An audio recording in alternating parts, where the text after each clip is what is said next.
Assalamualaikum warahmatullahi wabarakatuh. Nama saya Ahmad Faik Rahman, NIM 165141110. Di sini mencoba untuk menjelaskan tentang engineering atau rekayasa. Rekayasa atau engineering merupakan penerapan kaidah ilmu dalam pelaksanaan seperti perancangan, pembuatan konstruksi, serta pengoperasian kerangka, peralatan, dan sistem yang ekonomis dan efisien. Ini saya ambil dari Kamus Besar Bahasa Indonesia. Nah, jadi inti dari rekayasa atau engineering itu adalah problem solving atau penyelesaian masalah. Para perekayasa atau engineer atau insinyur diharapkan dapat bekerja untuk memudahkan kehidupan manusia sekarang ini dan yang akan datang.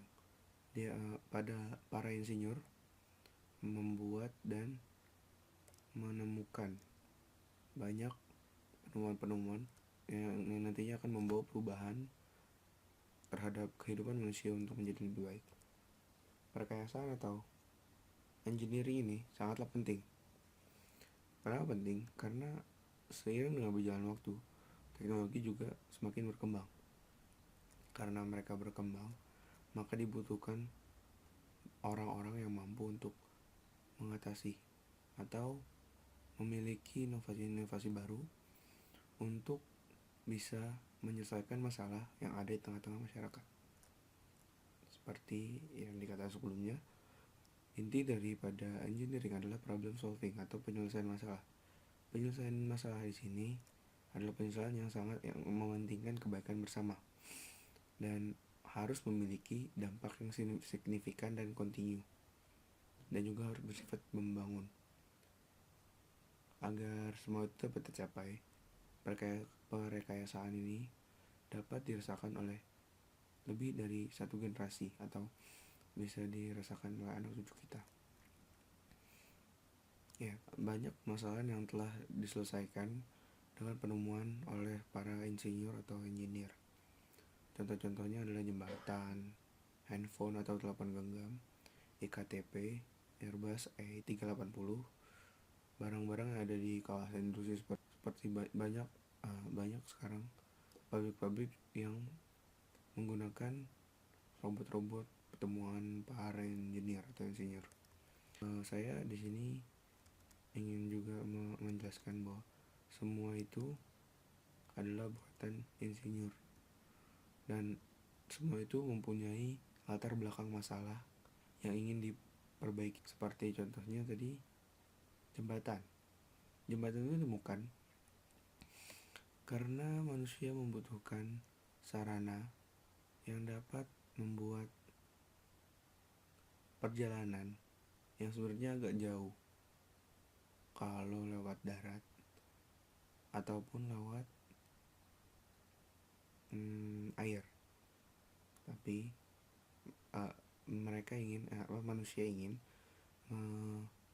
membuat sarana yang dapat menyatukan beberapa pulau yang berdekatan agar bisa melakukan perjalanan lewat darat, tidak perlu melewati air ataupun udara.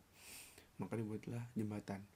Nah, begitu juga dengan telepon genggam Airbus. Telepon genggam dibuat, ya itu menurut saya sudah jelas ya, karena ingin membuat komunikasi lebih mudah dan lebih fleksibel, bisa dibawa kemana-mana.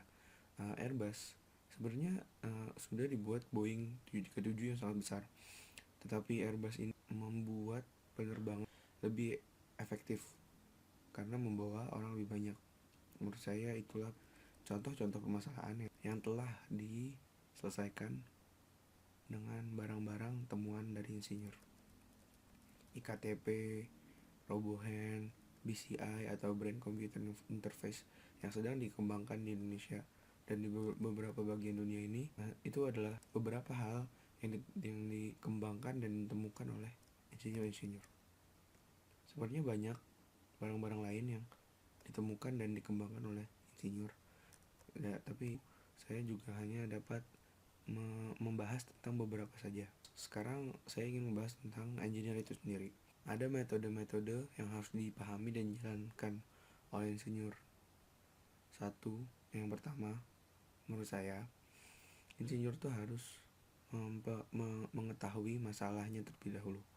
Mengetahui di sini juga termasuk mengidentifikasi dan melakukan riset tentang masalah tersebut agar tahu secara keseluruhan masalah yang dihadapi oleh insinyur.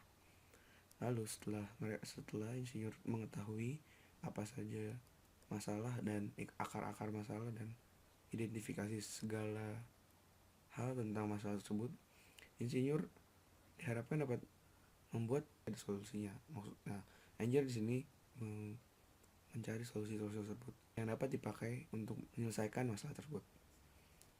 Nah, tugas insinyur adalah membuat pilihan solusi yang dapat dipilih. Dan setelah membuat pilihan-pilihan tersebut, yang ketiga yaitu insinyur harus memilih solusi yang seefisien dan efektif mungkin. Yang berarti dia harus membuat solusi itu sedikit mendekati tidak ada dampak negatif. Setelah itu dia akan membuat prototipe-nya dulu. Jangan langsung barang yang dapat diproduksi massal. Nah, itu untuk mengurangi hal-hal yang tidak diinginkan, seperti contoh cacat. Nah, setelah membuat prototipe, yang terakhir dia harus mencoba prototipe itu di berbagai macam kondisi agar terjadi beberapa feedback atau masukan yang dapat membuat prototipe itu lebih baik. Sekarang kita bahas tentang kode etik. Sebenarnya banyak kode etik dari insinyur, tapi saya ingin membahas tentang tanggung jawab. Sebagai problem solver atau penyelesai masalah, insinyur harus memiliki tanggung jawab atas pilihan atau penyelesaian masalah tersebut. Maksud saya adalah ketika memiliki dampak baik positif atau negatif, insinyur harus bersedia untuk mempertanggungjawabkan segala macam dampak atau akibat tersebut, baik atau buruk. Karena itu adalah kode etik yang sangat penting menurut saya. Itu kan salah satu kewajiban kita adalah menaati kode etik. Selain kewajiban, seorang harus memilih hak. Yang salah satu hak yang terdapat di setiap insinyur adalah hak kekayaan intelektual. Sebenarnya ini semua orang juga bisa ya, cuma insinyur yang kebanyakan kerjanya itu untuk menyelesaikan masalah dengan membuat produk-produk baru yang inovasinya ada, dan dengan hak kekayaan intelektual ini dia dapat membuat barrier untuk membuat temuannya atau barang yang dia buat itu dapat dihargai dan diakui bahwa itu adalah si insinyur tersebut yang buat. Nah, ini hak kekayaan intelektual ini menurut saya sangat disepelekan ya. Banyak masalah yang timbul karena tidak dipikirkan tentang hak kekayaan intelektual ini. Padahal ini sangat dibutuhkan untuk setiap insinyur, terutama di Indonesia. Dan Indonesia ini negara yang masih berkembang, membutuhkan banyak selain businessman atau entrepreneur. Indonesia juga butuh insinyur-insinyur yang hebat yang dapat membuat perubahan baru yang dapat membuat kualitas hidup di Indonesia itu menjadi lebih tinggi. Dengan mengetahui hal itu, kedua profesi ini sangatlah dibutuhkan karena Indonesia adalah negara yang berkembang, maka masih akan terus berkembang. Jadi sebagai mahasiswa, menurut saya kita harus belajar dengan sungguh-sungguh, bukan hanya belajar tentang matematika, fisika, kimia, tentang kuliah-kuliah itu. Kita juga harus mempelajari tentang bagaimana cara menjadi insinyur yang baik. Dalam hal ini memiliki kode etik dan mengetahui metode-metode yang dibutuhkan untuk menjadi insinyur yang dapat membangun Indonesia dan membuat Indonesia jadi lebih baik. Terima kasih atas waktunya. Terima kasih untuk menonton. Assalamualaikum warahmatullahi wabarakatuh.